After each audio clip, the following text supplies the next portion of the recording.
대표님. 아유, 대표님 오셨어요? 오래 계셨어요. 자료가 예? 자료가 여기 예, 있는 여기 거죠? 있습니다. 네. 아, 그럼요. 공정물 커피. 따뜻하게. 명함 주고 저도 받으셨어요. 좀 드려도 되죠? 네, 그럼요. 당연하죠. 오십니다. 예, 많이 뵈셨을 것 같고. 그래도 오늘 명함. 첫 강의를 너무 제가 페이스북 친구도 신청해 주셨어. 그래요? 대표님 저한테 하셨어요? 아 이건 또 서운해하는 포인트가 되네. 아, 패친이십니다. 원래 이 컨셉이야 이게. 인스타로 하려고. 아, 그럼요. 아유, 감사합니다. 지금 짧게 한 2분 정도 해주시고 진행 서로 이렇게 간결하게 하는 게 도움이 많이 되실 것 같아요. 로컬 브랜딩을 통해서 다양한 로컬 컨텐츠를 만들어가는 기업 제이어스고요. 저희 로컬의 삶이라는 것들을 만들어가고 있는데요. 실제 농촌 관광이 2023 관광 트렌드 중에 하나인데 어떤 분들이 오시는지 아신가요? 네, Z세대들이 옵니다. 사실 시골 컨텐츠가 엄청 많이 늘어나고 있죠. 유튜브도 시골 컨텐츠가 많고요. 전 세계적으로 시골 컨텐츠가 늘어나고 있는데 하지만 지금 화면에 보시면 실제 OTA 플랫폼에서 충남이 어떻게 바라보는지를 보여주는 것인데요. 충청남도, 대전, 세종을 묶어버려서 제일 밑에 있습니다. 그 이유는 노잼 지역이기 때문인데요. 네, 로컬다움이 전혀 없는 부분입니다. 사실 삼시세끼에서 어촌편, 고성편 있지만 충남은 정말 나오지가 않고 있거든요. 로컬 브랜딩을 잘 못하고 있다고 저는 판단하고 있습니다. 관에서 지역 역사와 로컬 푸드로 하고 있는데 결국은 그게 아니라 로컬다움을 어떻게 만들어낼지 기업들이 들어가서 컨텐츠화 시켜야 되는 것들이고요. 그리고 실제 현지인들조차도 손님이 안 하기 때문에 이 CS 능력이라든지 디지털 활용성이 너무 부족합니다. 그런 상품성이 없다 보니까 플랫폼에서도 높이 올릴 수가 없는 거죠. 악순환이 계속되고 있는 곳이 충남입니다. 저희는 로컬리즘 컨텐츠, 로컬에 집중된 컨텐츠를 만들어서 로컬에 사람들이 머무르게 하고 싶은데요. 먼저 제일 중요한 브랜딩 부분은 아까 말씀드린 역사 푸드가 아니라 현지인을 통해서 현지인이 이곳에 왜 왔는지 그들의 이야기를 들으면서 브랜딩을 만들어가는 게 가장 큰 핵심이고요. 그걸 통해서 머무를 수 있는 숙박과 다양한 농촌 체험 상품을 통해서 지속 가능한 농철, 더 정확하게는 농어촌 시골을 만들어가고 싶습니다. 기존 플랫폼들은 하단에 3개만 하고 있습니다. 상품성이 있으면 바로 상품을 만들고 스토리텔링을 통해서 플랫폼 노출을 통해서 판매하는 방식인데요. 이 밑에까지 단계가 오려면 상위 3단계가 저 윗 단계가 필요합니다. 저희는 상위에 있는 그 현지인들과의 라포를 만들어서 숨은 매력을 찾아내고 누가 와야 되는지를 찾아내는 과정들이 핵심 포인트라고 할 수 있겠습니다. 제가 실제 부여에서 POC를 진행을 해봤었는데요. 부여살이라는 프로젝트가 런칭이 얼마 전에 진행이 됐습니다. 많은 사람들을 만나서 죄송한데 시간이 짧게 정리하시죠. 네. 그래도 좀 정리하시죠. 그렇게 해서 저희는 오른쪽 같은 페르소나를 정했습니다. 강원도에 글 쓰지 말고 왕의 정원 부여에서 창작 활동을 하세요. 네, 이런 식으로 브랜딩을 좀 만들어 봤고요. 실제 많은 사람들이 오고 갔는데 더 재밌는 건 베이비 부모들이 좋아하지만 의외로 Z세대 로컬 크리에이터들이 좋아하는 곳이 부여였습니다. 저희가 하고 있는 다양한 컨텐츠 마케팅과 매출 비즈니스가 일어나는 플랫폼들을 활용할 계획들을 갖고 있습니다. 네. 두 분 부여 가보셨어요? 부여에서 좀 자원길이나 이렇게 가보셨어요? 그러니까 충남의 경주라고 보시면 좀 돼요. 이게 거의 고도 제한이 있고 환경개발이 이게 문화유적들이 많아서 자연환경, 백제의 수도다 보니까 잘 어우러져 있습니다. 그죠. 근데 이제 제가 몰라서 하는 얘기니까 나중에 저한테 부정적인 피드백 해주셔도 됩니다. 제가 이제 아무래도 저학년, 그러니까 저학년은 아니죠. 중3짜리 큰애와 초등학교 5학년짜리 둘째를 데리고서 이제 여행을 다니다 보면 아무래도 학년기에 있다 보니까 이렇게 학습할 수 있는 곳들 위주로 다니는 게 부모의 마음이잖아요. 근데 경주도 가보고 부여도 가보고 이렇게 그 삼국 시대의 중요 요충지들 중심으로 이렇게 다니다 보면 부여는 되게 아쉬운 것들이 되게 많아요. 그러니까 백제는 남아있는 것들이 거의 없는 느낌이 확실히 있습니다. 그래서 제가 모르기 때문에 발굴을 못하는 건지 아니면은 실제로 없는 건지 뭐 그런 것도 사실은 궁금하기도 하거든요. 그러니까 사람들이 갈 때 무엇을 가장 즐거워하는지를 보면 없어요. 없는 게 사실입니다. 근데 사실 이제 황릉사 구층 석탑이 있잖아요. 경주에요. 그걸 만든 사람은 실제 백제에 있는 예술가가 끌려가서 만들게 됐거든요. 그러니까 동아시아 문화 감각이 백제였습니다. 그 백마강을 통해서 해외 문물들이 많이 들어왔었는데요. 근데 제일 인상적인 건 뭐냐면 충청도 지역적 특징 때문에 사람들이 말을 하거나 표현하는 거에 굉장히 서투르다는 거예요. 그렇기 때문에 가치들이 표현되지 않고 있고요. 근데 그렇다면 우리가 다시 한번 잘 돼 있는 컨텐츠, 재밌는 것들을 따라가면 경주가 훨씬 재밌죠. 근데 저희가 처음에 이걸 접근했을 때 부여를 황리단길로 만들어 봅시다라고 컨셉으로 처음에 접근을 했었어요. 근데 바로 실패했다는 걸 깨달은 게 뭐냐면 그거는 경주를 따라갈 뿐이지 따라가다 실패한 게 더 많다는 거예요. 그럼 고유의 부여의 역할은 뭘까? 그래서 사람들을 만나고 얘기를 해보고 관찰을 했더니 어떤 사람들은 하늘이 보이는 도시고 사계절을 느낄 수가 있고 여기 놀러 왔다가 눌러 살게 됐고 내가 숨을 쉬고 있다는 걸 알게 됐고 이런 식으로 지역에 어떻게 거주하고 있는지를 알게 됐거든요. 그 지역은 아까 말씀드린 대로 문화재관리법 때문에 높은 건물이 없거든요. 시야의 80% 90%가 하늘입니다. 그러니까 결국은 그 사람들이 처음에 일주일 만에 매력을 느꼈다가 그 뒤는 익숙해지니까 매력을 전달을 못했던 거예요. 그 익숙하지 않는 일상의 매력을 전달하는 게 저희 역할이었고요. 그래서 어떤 사람들, 이곳에 올 사람들은 물론 이제 아프고 힘든 사람도 있지만 작가들이 화이트 노이즈 안에서 작가 활동을 하면 좋겠다. 그런 컨셉으로 잡았고요. 저희가 이런 컨셉들을 다양한 지역별로 브랜딩을 해가는 노력들을 좀 하고 싶습니다. 네, 대표님 오늘 좀 대답을 간결하게 해주시는 게 예, 연역적으로 해주시는 게 도움이 지금 시간이 많이 가서 그게 도움이 많이 되실 것 같아요. 예. 그러면 그 부여 외에 다른 스팟들도 좀 발굴해 두셨나요, 후보로? 저희가 지금 금산 쪽 만날 예정이고요. 금산은 저희가 내일 모레 강의가 있어서 그런 주민사업체를 통해서 얘기도 듣고 사례를 전달하려고 하고 있습니다. 그리고 옥천, 청양 쪽 대표님은 이제 충남만 딱 국한하실 건지 아니면 이런 방식의 모델들 계속 다른 지역도 복제하실 건지. 일단 충남을 6개 지역을 내년까지 생각하고 있고요. 그 다음엔 확장을 하고 싶습니다. 다른 지역으로도. 네. 근데 사실 이제 뭐 이런 현지인들과 함께 현재 명소를 좀 연결을 시켜주는 이제 유사 플랫폼이 너무 많다 보니까 우리가 좋은 뜻을 갖고 있어도 어떻게 보면 선의의 뜻을 지역 사회를 위해서 선의의 뜻을 갖고 있는 또 경쟁자의 표현은 좀 그렇지만 어쨌든 경쟁자들이 존재하는 건 사실이거든요. 그랬을 때 좀 독보적인 게 뭐가 될 수 있을까요, 우리가? 뭐 이런 지역을 발굴하는 기획력이 있다는 건지 아니면 어떤 게 조금 지역을 발굴하는 기획력이고요. 저희는 사실 저희 자체의 플랫폼의 역할은 적다고 생각이 듭니다. 저희가 지역의 가치를 발견해서 기획적인 굉장히 농밀한 기획의 컨텐츠가 나오면 다른 플랫폼과 제휴하고 싶거든요. 저는 지역을 찾아내는 역할이 기획력이 가장 크다. 뭐 그쪽 분야에 좀 경험이 있으신 분들로 좀 구성이 되어 계시죠. 네, 저는 전략과 기획을 좀 오래 했었고요. 그리고 저희 팀원들도 국문과 친구들, 사학과 친구들로 구성이 되어 있습니다.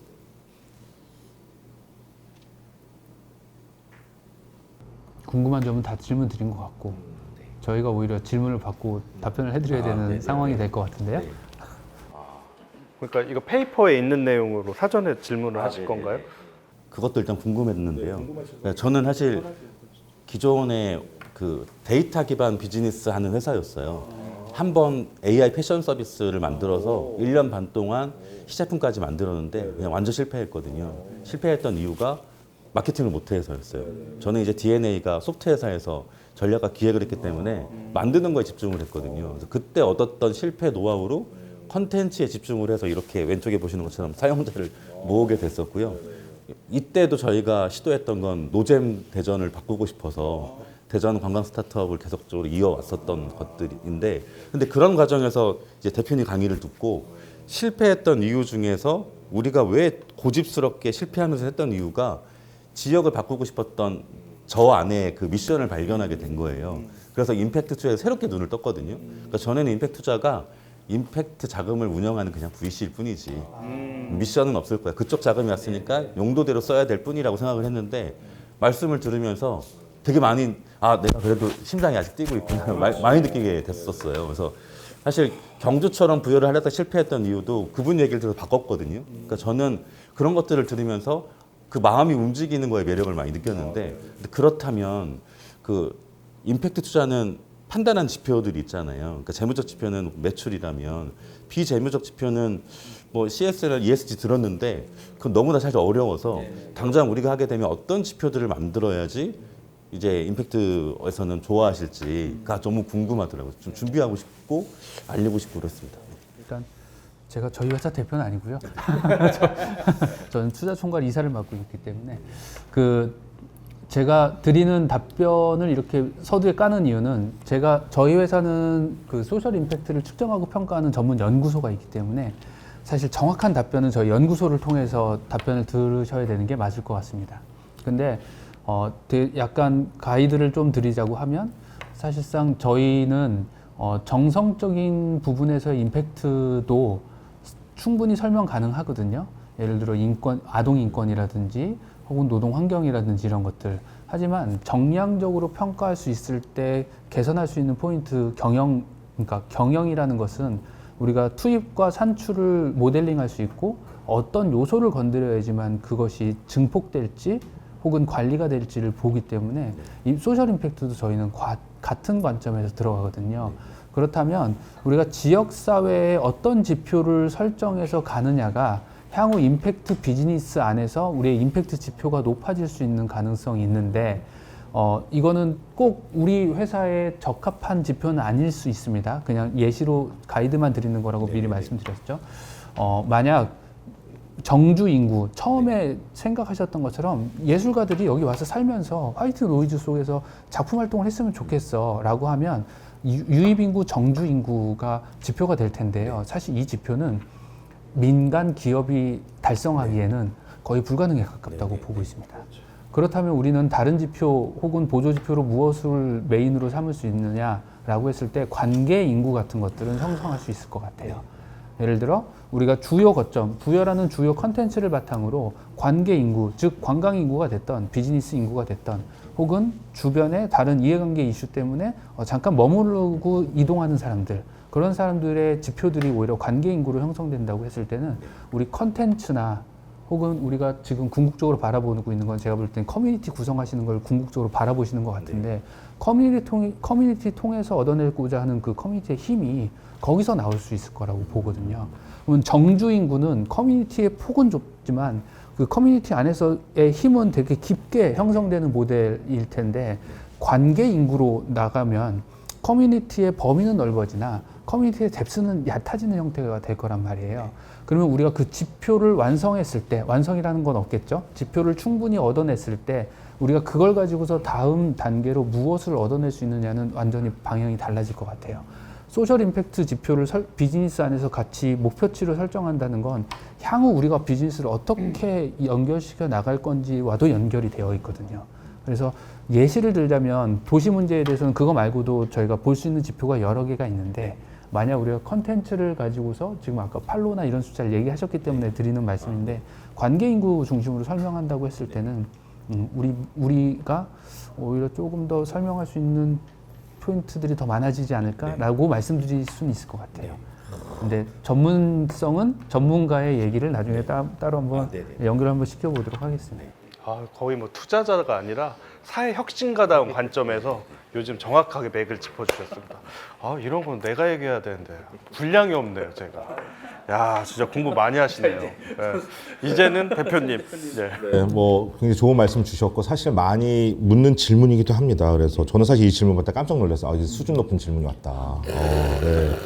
소셜 미션을 어떻게 측정하냐 묻는 분이 거의 없으시거든요. 근데 묻는 분들은 정말 고민을 많이 하시는 분들이시죠. 네, 그래서 저희 쪽에도 지표 문의가 많이 오는 이유가 저희가 이제 소셜 벤처 판별이라는 중기부에서 만든 그 뭔가가 있어요. 지표 같은 게. 그래서 그거와 더불어서 최근에 IMP라고 하죠. 사회적 가치 측정.